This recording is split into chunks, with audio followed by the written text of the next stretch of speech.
guys, welcome back to our channel. இன்னைக்கு நம்ம என்ன வீடியோ பார்க்க போறோம்னு பார்த்தீங்கன்னா Huawei Mate 40 Pro அப்படிங்கிற ஃபோனோட ஸ்பெசிஃபிகேஷன் எல்லாத்தையும் பார்க்கலாம். இந்த வீடியோ பிடிச்சிருந்துச்சுன்னா சப்ஸ்கிரைப் பண்ண அமுத்திடுங்க, மறக்காம பக்கத்துக்கு பெல் பட்டன் சேர்த்து அமுத்திடுங்க. அப்போ தான் நான் போகிற ஒவ்வொரு வீடியோவும் உங்களுக்கு நோட்டிஃபிகேஷன் வந்துகிட்டே இருக்கும். வாங்க வீடியோக்குள்ளே போகலாம்.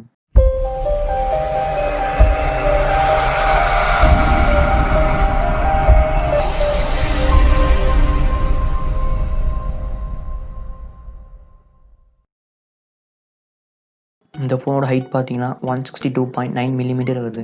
வித் பார்த்தீங்கன்னா 75.5 மில்லிமீட்டர் வருது. டெப்த் பார்த்தீங்கன்னா கிளாஸோட செல்ஃபோன் மட்டும் தனியாக இருந்துச்சு 9.1 மில்லிமீட்டர். அதே லெதர் கேஸோட இருந்துச்சு 9.5 மில்லிமீட்டர் வருது. அந்த ஃபோனோட அப்ராக்சிமேட் வெயிட் பார்த்தீங்கன்னா 212 கிராம் வருது. இதோட டிஸ்பிளே பார்த்தீங்கன்னா சைஸ் பார்த்தீங்கன்னா 6.76 இன்ச்சஸ் வருது.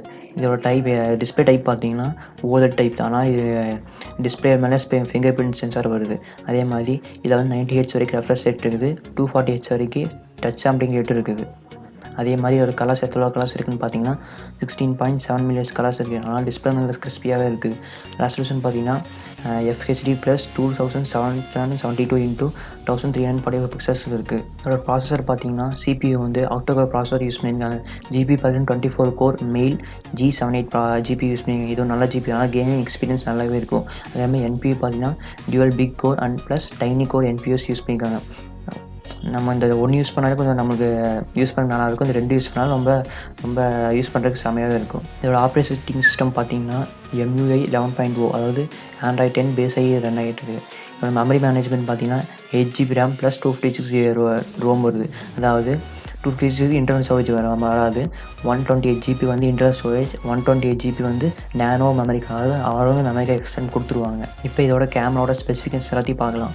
ரியர் கேமரா பார்த்தீங்கன்னா 50 MP வருது. அதே மாதிரி செகண்டரி கேமரா பார்த்தீங்கன்னா 20 MP, டெலிஃபோட்டோ கேமரா வந்து 12 MP வருது. இந்த 50 MP அல்ட்ராவிஷன் கேமரா பார்த்தீங்கன்னா ஒயிட் ஆங்கிள் எடுக்கிறதுக்கு நல்லாவே இருக்கும். இது வந்து f/1.9 அப்பச்சரில் ரன் ஆகிட்டு இருக்குது. 20 MP வந்து சினி கேமரா, அதாவது அல்ட்ரா வைட் ஆங்கிள் எடுக்கலாம். f/1.8 அப்பச்சரில் ரன் ஆகிட்டு இருக்குது. 12 MP வந்து டெலிஃபோட்டோ கேமரா எடுக்கிறதுக்காகவும். இது எப்படி பார்த்தீங்கன்னா f/3.4 அப்பச்சரில் ரன் ஆகிட்டு இருக்குது. இதில் வந்து ஆட்டோ ஃபோக்கஸ் மோட் இருக்கனால நம்ம ஃபேஸ் ஃபோக்கஸ் பண்ணுவோம். அதே மாதிரி நம்ம ஐஸ் எல்லாம் அதே ஆட்டோவை ஃபோக்கஸ் பண்ணிடும். இந்த ஜூம் மோடு பார்த்தீங்கன்னா digital zoom, optical zoom, hybrid zoom இருக்குது. ஆனால் நீங்கள் 10x வரைக்கும் ஜூம் பண்ணிக்கலாம். இமேஜ் ரெசல்யூஷன் பார்த்தீங்கன்னா 8192 × 6144 பிக்சல் இருக்கனால இமேஜ் ரெசல்யூஷன் வந்து நல்லாவே இருக்கும். இதோட வீடியோ ரெசல்யூஷன் பார்த்தீங்கன்னா 3840 × 2160 பிக்சல் இருக்குது. இது வந்து 720p சப்போர்ட் பண்ணுது. At 3840 fps. அது அல்ட்ராசோமஸ் வீடியோ எடுத்துக்கலாம்னு சொல்கிறாங்க. இதில் வந்து ஃப்ளாஷ் லைட் இருக்குது. ஃப்ரண்ட் கேமரா பார்த்தீங்கன்னா 13 MP அல்ட்ராவிஷன் செல்ஃபி கேமராவோட வருது. வைட் ஆங்கிள் செல்ஃபி நல்லாயிருக்கு. இது வந்து f/2.4 அப்பச்சரில் ரன் ஆகிட்டு இருக்குது. இதில் வந்து 3D டெப்த் சென்சிங் கேமரா இருக்குது. அதே மாதிரி இதோட இமேஜ் ரெசல்யூஷன் பார்த்தீங்கன்னா 4160 × 3120 பிக்சலோட இமேஜ் ரெசல்யூஷன் இதோட இருக்குது. வீடியோ ரெசல்யூஷன் எவ்வளோ இருக்குன்னு பார்த்தீங்கன்னா 3840 × 2160 பிக்சலில் 1080 பிரிண்டில் வந்து வீடியோ எடுத்துக்க முடியுது. அது அட் 240 fps. இதில் வந்து பேட்டரியோட கெப்பாசிட்டி எவ்வளோன்னு பார்த்தீங்கன்னா 4400 mAh அவங்க கம்பெனி வந்து பேட்டரி இருக்குன்னு சொல்கிறாங்க. ஆனால் பேட்டரியோட ரியல் கெப்பாசிட்டி பார்த்தீங்கன்னா 4300 mAh பேட்டரி தான். இது வந்து நான் ரிமூவல் பேட்டரினால இந்த பேட்டரி நம்ம ரிமூவ் பண்ண ட்ரை பண்ணோம்னா இந்த பேட்டரி டேமேஜ் ஆகிற வாய்ப்பு இருக்குது. இப்போ டேமேஜ் ஆகிடுச்சா நீங்கள் வந்து Huawei சர்வீஸ் சென்டர் போய் விசிட் பண்ணிக்கலாம். இதோட சார்ஜிங் பார்த்தீங்கன்னா மேக்ஸிமம் 66 வாட்ஸ் கொடுத்துருக்காங்க. அது ஒயர்லெஸ் சார்ஜ் பண்ணும்போது 50 வாட்ஸ் கொடுத்துருக்காங்க. இதில் வந்து IP68 சிப் யூஸ் பண்ணிக்கிறதுனால நம்ம ஃபோனில் வந்து டஸ்ட்டு, வாட்டர் இந்த மாதிரி இது பட்டுச்சுன்னா அவ்வளோ சீக்கிரம் அதில் வந்து அதில் வந்து படாது. நம்ம க்ளீன் பண்ணாலும் சீக்கிரமே போயிடும். அதனால் இது வந்து IP68 இதை யூஸ் பண்ணியிருக்காங்க. இந்த மொபைல் பார்த்தீங்கன்னா 5G சப்போர்ட் இருக்கனால நீ சிங்கிள் சிம் யூஸ் பண்ணும்போது 5G யூஸ் பண்ணிக்கலாம், 4G யூஸ் பண்ணிக்கலாம், 3G 2G எல்லா சிம் யூஸ் பண்ணிக்கலாம். அதே டியூவல் சிம் யூஸ் பண்ணும்போது ப்ரைமரி கார்டு வந்து 5G யூஸ் பண்ணிக்கலாம், செகண்டரி கார்டு வந்து 4G 3G 2G இந்த மாதிரி யூஸ் பண்ணிக்கலாம். இதில் வந்து வைஃபை கனெக்டிவிட்டி பார்த்தீங்கன்னா 2.4 GHz 5 GHz கொடுக்குது. அதனால் வைஃபை வந்து நல்லா ஸ்பீடாகவே கொடுக்கும். அதே மாதிரி ப்ளூடூத் பார்த்தீங்கன்னா ப்ளூடூத் 5.2 சப்போர்ட் இருக்குது.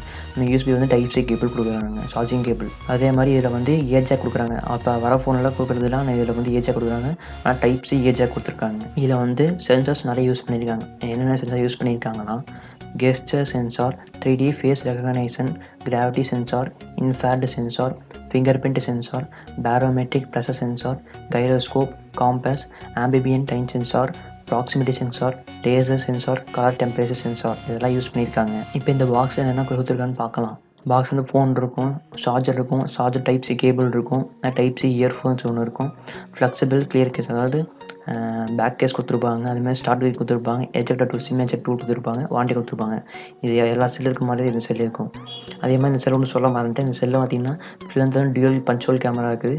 அதே மாதிரி இந்த டிஸ்பிளே பார்த்தீங்கன்னா கர்வ் டிஸ்பிளே, அதாவது 8 டிகிரி கர்வாக இருக்கனால நம்மளுக்கு கொஞ்சம் அட்ராக்டிவாக இருக்கும் யூஸ் பண்ணுறதுக்கு. இப்போ பார்த்தீங்கன்னா இப்போ நீங்கள் பார்த்து கண்ட்ரியில் மட்டும் தான் இந்த ஃபோன் வந்து ஆஃபீஸில் லான்ச் பண்ணியிருக்காங்க.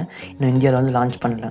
இப்போ இந்தியாவில் லான்ச் பண்ண இந்த ரேட் அண்ட் ரிவ்யூ எல்லாத்தையும் நான் போடுறேன். ஓகே கைஸ், இந்த வீடியோ அவ்வளோதான். இந்த வீடியோ பிடிச்சிருந்துச்சுன்னா லைக் பண்ணுங்கள், பிடிக்கலாம் டிஸ்லைக் பண்ணுங்கள். இந்த வீடியோ உங்களோட கருத்தை வந்து கமெண்ட் செக்ஷனில் கமெண்ட் பண்ணுங்கள். உங்களை அடுத்த வீடியோவில் பார்க்குறேன். பாய்.